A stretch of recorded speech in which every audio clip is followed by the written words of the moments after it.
Right, this is Captain America 422 by Mark Gruenwald, and this is near the end of his run. This issue isn't held in very high regard, but I didn't mind it.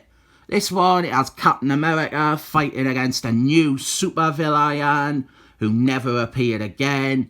He is called Ballistic, but it's spelled like you would spell it in the 90s, which is also probably why the character never returned. We start off and some evil goons, they're planning to kill Captain America with their guns. And they are practicing their shooting on a Captain America statue that is outside Avengers' house. Meanwhile, Captain America, he is doing some jogging with Dennis Demolition. Like a lot of Marky Mark issues, it starts off with Captain America doing some exercise. And then we are introduced to our baddie, Ballistic, and his story is that he is a vigilante who goes around town and he cracks down on petty crimes and minor infractions. Like here, there were some kids who were playing music really loudly on their boomboxes. So he confronts them and he quite brutally beats them all up for it. Meanwhile, our Avengers house, Nanny McPhee, she gets annoyed with Ralph the mechanic. And she threatens to have him fired from working for the Avengers. Then Captain America, he looks into that statue that was destroyed. And he starts getting shot at by the assassins. And he's like, oh, I'm not having this. So he chases after them. And he jumps in a taxi and he says, follow that guy. Like it is a bad film. And while this is going down, Ballistic shows up to confront the would-be hitmen for breaking loads of traffic laws. Like going out of the speed limit and running red lights. And it doesn't look like they're wearing seat belts. And he kills them, much to Captain America's concern.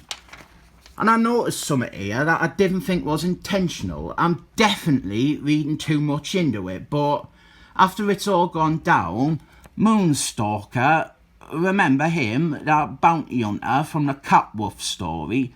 Moonstalker, he shows up, and Captain America, he had to use a taxi because Moonstalker was apparently busy on his night off.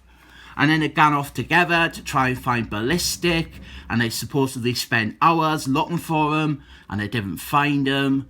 So I started thinking, maybe, what if Moonstalker was Ballistic? There's now that says it can't be in this issue, and all it really needs is a story written to give him a reason to be Ballistic. It's just a little thing that I noticed. Ballistic, he never appears again.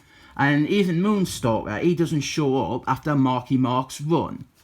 But Ralph, he is depressed because he thinks he has screwed up and he's going to get fired. So he decides to just end it all and commit suicide. And then Captain America, he finds out that Scarlett Johansson is probably going to fire Ralph. And elsewhere, Captain America's girlfriend, Rachel Diamond, she wakes up in hospital after she was comatose after another story. And then Captain America, he's trying to get a nap, but he's too busy worrying about Rachel and Ralph. And then we get to the big finale, where Captain America, he finds Ralph's suicide note. And then Ralph, he's going to jump off the Great Bridge of Americas. And Ballistic has shown up to punish him for causing a public disturbance and, like, altering the traffic and stuff. So Captain America rides in on his Sky motor bicycle, and now we obviously have Captain America versus Ballistic. With Ballistic, I think Ballistic, he has a fine idea. His name needs spelling right, but I could see this guy being like a good generic foil for Captain America. Like for a quieter downtime issue, or like someone who he beats at the start of a comic. It's just such a simple character with a nice basic idea, and he could be passed around the Marvel universe for a similar effect. Like, I can see Spider-Man or Daredevil dealing with him. He's not a baddie worth like a whole story arc, but he's a good disposable one to tell a nice little uncomplicated adventure. And we end with Captain America. He beats Ballistic, and his interest in Ralph's well-being and his commitment to his friend, it cheers Ralph up, and he realises that Captain America will always be on his side. Robot Cop 3, the best of all the Robot Cop films there. And as some people love to dump on the tail end of this run, and they like to point to something like Ballistic as stupid. But I didn't see what's wrong with this issue other than the spelling of one name. I don't think it's like some intricate masterwork, but this is a serviceable standalone, and nowhere near the worst Captain America stuff from the 90s. I rate this one 7 thumbs up, but thumbs is spelled F-U-M-M-B-Z.